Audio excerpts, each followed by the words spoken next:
नमस्कार दर्शकबिन हार्दिक स्वागत छ तपाईहरु सम्पूर्णलाई सपना अनलाइन टिभीमा। अहिलेसम्म तपाईले सब्स्क्राइब गर्नु भएको छैन, तपाई नयाँ हुनुहुन्छ भने हाम्रो च्यानललाई सब्स्क्राइब गरी छेउमा रहेको बेल आइकनलाई दबाई अलमा क्लिक गर्न नबिर्सनु होला। आउनु सब सुरु गरौं आजका मुख्य समाचारबाट। राजेन्द्र महतो उपप्रधानमन्त्री बने, जसपाबाट कोको भए मन्त्री। महतोको 5 पटकमा उपप्रधानमन्त्री, भण्डारी 14औं पटक पनि मन्त्री बने। ओली सरकारका 16 मन्त्रीलाई चिन्नुहोस्। त्रिपाठीले भने वरियता नमिलेकाले मन्त्री परिषदबाट बाहिरिए। रघुवीर महासेठ जुले महतो पति पत्नी पालै पालो मन्त्री। काम चलाउ सरकारमा 3 उपप्रधानमन्त्री, 12 मन्त्री थपिँदा 13 जना विदा। संवैधानिक इजलासमाथि सरकारी पक्षको पनि प्रश्न। 4 जना बाहेक सबै मन्त्री बाहिरिने। शेरबहादुर तामाङ स्वास्थ्य मन्त्री। विष्णु पौडेल र रघुवीर महासेठ उपप्रधानमन्त्री, ईश्वर पोखरेल बाहिरिए। मन्त्रीबाट हट्न साथ ग्यावालीले सार्वजनिक गरी सम्पत्ति विवरण। माधव समूहको निचोड एकताको प्रयास गर्ने तर वार्ता नलम्ब्याउने। अब सुन्नुहोस् पुरा समाचार। प्रधानमन्त्री केपी शर्मा ओलीले शुक्रबार मन्त्री परिषद पुनर्गठन गर्दा जनता समाजवादी जसपाको महन्त ठाकुर पछिका 8 जनालाई मन्त्री र 2 जनालाई राज्य मन्त्री बनाए। जनता समाजवादी पार्टी जसपाको महन्त ठाकुर पछि सरकारमा जाने भएको छ। मन्त्रीको शपथ साँझ 6 बजे राखिएको छ। जसपा स्रोतका अनुसार वरिष्ठ नेता राजेन्द्र महतोको नेतृत्वमा सरकारमा जान लागेको हो। सदर सिंह भण्डारी, अनिल झा, लक्ष्मणलाल कडप, विमल श्रीवास्तव, उमा शंकर अरगरिया, चन्दा चौधरी र एकबाल मिलिया मन्त्री बन्नेछन्। महतो उपप्रधानमन्त्री तथा शहरी विकास मन्त्री हुनेछन् भने भण्डारीले ऊर्जा, जलस्रोत तथा सिंचाई मन्त्रालयको जिम्मेवारी पाएका छन्। झाले खानेपानी र कर्णले भूमि व्यवस्था सरकारी तथा गरिबी निवारण मन्त्रालय सम्हाल्दा श्रीवास्तवलाई श्रम, रोजगार तथा सामाजिक सुरक्षा र अरगरियालाई वन तथा वातावरण मन्त्रालय परेको छ। यस्तै चौधरीलाई महिला, बालबालिका तथा ज्येष्ठ नागरिक र एकवाल मियालाई युवा तथा खेलकुद मन्त्रालयको जिम्मेवारी दिने जसपाका एक नेताले बताए। जसपाले 2 राज्य मन्त्री पनि टुङ्गो लगाएको छ। चन्द्रकान्त चौधरी ऊर्जा र रेणुका गुरुङ महिला बालबालिका राज्य मन्त्री हुनेछन्। यसैगरी आउनु सब अर्को न्युजतर्फ लागौं। प्रधानमन्त्री केपी शर्मा ओलीले शुक्रबार मन्त्री परिषद पुनर्गठन गर्दा जनता समाजवादी पार्टी जसपाको महन्त ठाकुर पछिका 8 जनालाई मन्त्री र 2 जनालाई राज्य मन्त्री बनाएका छन्। पार्टीको बहुमत पक्षले दिएको कारबाहीको चेतावनीलाई बेवास्ता गर्दै मन्त्री भएका मध्ये अनिल झा दोस्रो तथा लक्ष्मणलाल कडप, विमल कुमार श्रीवास्तोला, उमाशंकर अरगरिया, चन्दा चौधरी र एकवाल मिया पहिलो पटक मन्त्री भएका हुन्। राज्य मन्त्री द्वय चन्द्रकान्त चौधरी र रेणुका गुरुङ पहिलो पटक सरकारमा गएका हुन्। तर शरद सिंह भण्डारी र राजेन्द्र महतोका लागि मन्त्रीको जिम्मेवारी नौलो होइन, लामो प्रतीक्षापछि मन्त्री भएका मात्र हुन्। 11 भन्दा 2068 मा तत्कालीन माओवादी नेता बाबुराम भट्टराई प्रधानमन्त्री भएपछि तत्कालीन मधेसी मोर्चाबाट राजेन्द्र महतो र सदर सिंह भण्डारी मन्त्री बनेका थिए। दुवैको दल भने अलग अलग थियो।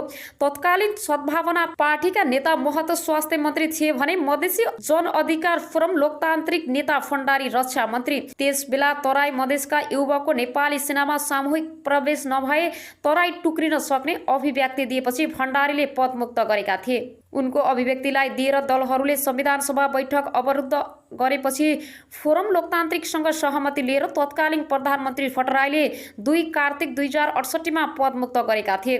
दुवै नेता दोस्रो संविधान सभा निर्वाचनमा पराजित भएका थिए। त्यस यता मन्त्री पद उनीहरूका लागि टाढा बन्दै गएको थियो। नयाँ संविधान निर्माणका क्रममा मधेस केन्द्रीय दलहरू मधेसी मोर्चाको नाममा गोलबन्द भए। आन्दोलन गरे। आन्दोलन 6 दल मिलेर राष्ट्रिय जनता पार्टी राजपा बन्यो। 2074 सालमा भएको प्रतिनिधि सभा निर्वाचनमा राजपा र तत्कालीन संघीय समाजवादी फोरमले तराई मधेसका जिल्लाहरूमा चुनावी तालमेल गर्यो। महतो धनुष क्षेत्र नम्बर 3 बाट निर्वाचन लडे। नेपाली कांग्रेस उपसभापति विमलेन्द्र निधिलाई पराजित गर्दै प्रतिनिधि सभा सदस्यमा निर्वाचित भए। भण्डारी महोत्तरी क्षेत्र नम्बर 2 बाट विजयी भए। तर गठबन्धन बनाएर चुनाव लडेको तत्कालीन एमाले र माओवादी केन्द्रबीच एकता भएर नेपाल कम्युनिस्ट पार्टी नेकपा बन्यो, जसको संसदमा झण्डै 2/3 नजिक बहुमत रह्यो। नेकपाले उपेन्द्र यादव नेतृत्वको संघीय समाजवादी पार्टीलाई सरकारमा लगेपछि राजपाले समर्थन गरे पनि मन्त्री पाएर नेकपा किचलो बढ्दै गर्दा प्रधानमन्त्री केपी शर्मा ओलीले दल विभाजनलाई सहज बनाउने अध्यादेश ल्याएपछि राजपा र सपा बीच वैशाख 2077 रातारात एकता भएर जनता समाजवादी पार्टी बन्यो। महतोको 5औं पटक भण्डारी 14औं पटक उप प्रधानमन्त्री बनेका छन्। केपी ओली नेतृत्वको सरकारमा सहभागी भएसँगै महतोले 5औं पटक सत्तामा आएका छन्। गिरिजाप्रसाद कोइराला नेतृत्वको 2063 सालको सरकारमा महतो उद्योग वाणिज्य तथा आपूर्ति मन्त्री बनेका थिए। पहिलो संविधान सभाको निर्वाचनपछि पुष्पकमल दाहाल प्रचण्ड माधव कुमार नेपाल नेतृत्वको सरकारमा त्यही मन्त्रालय सम्हाल्ने काउनी डाक्टर बाबुराम भट्टराई प्रधानमन्त्री हुँदा स्वास्थ्य मन्त्री बनेका थिए। यो पटक उप प्रधानमन्त्रीमा बढुवा भए सदरसिंह भण्डारी तराई मधेसको नाममा राजनीति गर्न सुरु गरेपछि 3 पटक मन्त्री बनेका छन्। पहिलो संविधान सभा निर्वाचन तत्कालीन फोरम नेपालबाट संस्कृति पर्यटन तथा नागरिक उड्डयन मन्त्री बनेका पनि उनी बाबुराम भट्टराई सरकारमा रक्षा मन्त्री थिए। तर मधेस राजनीतिमा आउनु अघि नै उनी धेरै पटक मन्त्री भइसकेका थिए। 2043 सालदेखि हालसम्म राज्य मन्त्री सहित 14 पटक सरकारमा गएका थिए। राजनीतिक अवस्था कमजोर हुँदा मन्त्री राजेन्द्र महतो सहित मधेस केन्द्रीय दल सत्तामा जाँदा देशमा कुनै न कुनै राजनीतिक हलचल भइरहेको देखिन्छ। महतोकै सत्तारूढहरूलाई मात्रै केलाउँदा उनी देशमा राजनीतिक उपस्थितिमा उत्पन्न भइरहेकोमा समयमा सरकारमा सहभागी भएका छन्। राजनीतिक विश्लेषण सुरेन्द्र लाप पनि देशको राजनीतिक अवस्था कमजोर हुँदा मधेस केन्द्रीय दल सत्तामा जाने गरेको बताएका छन्। राजनीतिक अवस्था कमजोर भएको अवस्थामा बढीभन्दा बढी सांसदको आवश्यक पर्छ।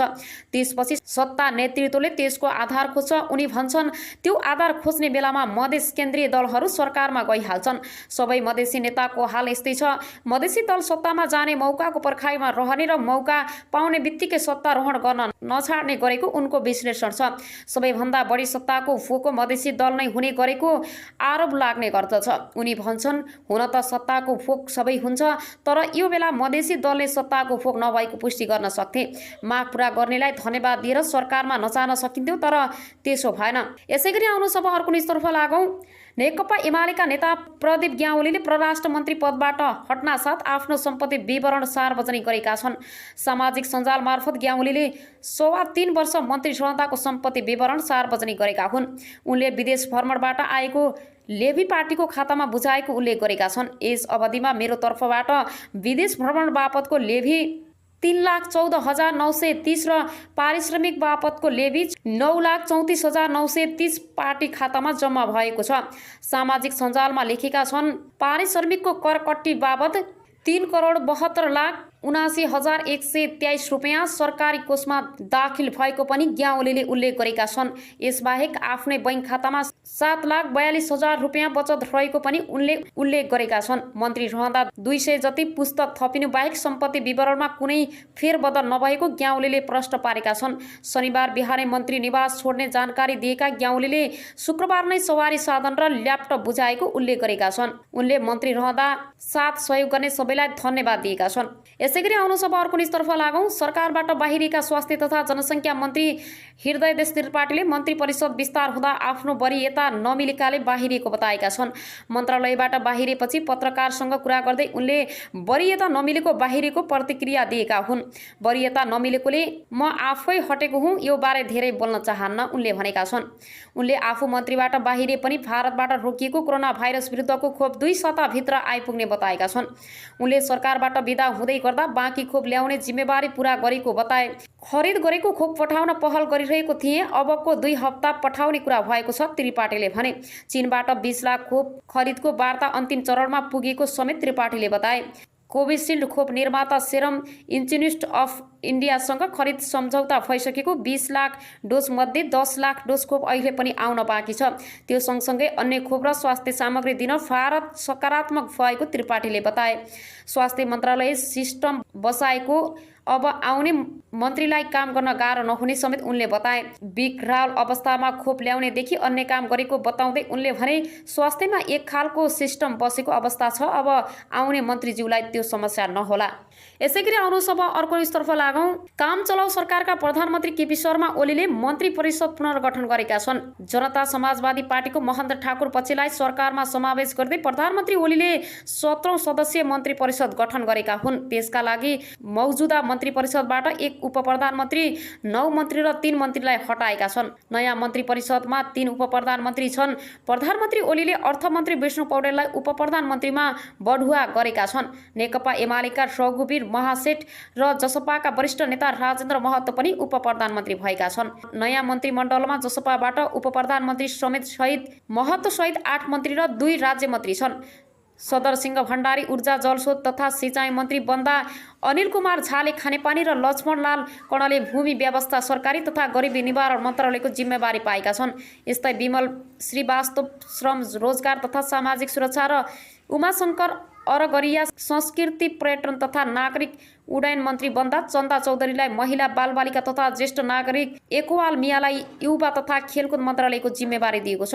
सत्तारूढ एमालेबाट शेरबहादुर तामाङ स्वास्थ्य तथा जनसङ्ख्या मन्त्री नियुक्ति भएका छन्। जसपाबाट चन्द्रकान्त चौधरी ऊर्जा र रेणुका गुरुङ महिला बालबालिका राज्य मन्त्री नियुक्ति भएकी छन्।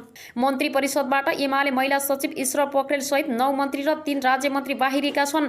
परराष्ट्र मन्त्री प्रदीप ग्यावाली, स्वास्थ्य तथा जनसङ्ख्या मन्त्री हृदय त्रिपाठी, संस्कृति पर्यटन तथा नागरिक मन्त्री भानुभक्त ढकाल, कृषि तथा पशुपन्छी विकास मन्त्री पद्मा कुमारी अर्याल, सञ्चार मन्त्री पार्वत गुरुङ र भूमि व्यवस्था सरकारी तथा गरिबी निवारण मन्त्री डाक्टर शिवमाया तुम्बा हम्फे विदा भएका छन्। यस्तै सङ्घीय मामिला तथा सामान्य प्रधानमन्त्री गणेश ठगुना, वन तथा वातावरण मन्त्री प्रेम बहादुर आले र महिला बालबालिका तथा ज्येष्ठ नागरिक मन्त्री जुली कुमारी महतो पनि विदा भएका छन्।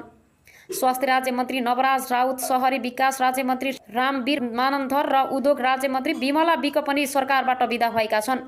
मौजुदा मन्त्री परिषदका 4 मन्त्रीलाई भने प्रधानमन्त्री ओलीले कायम राखेका छन्।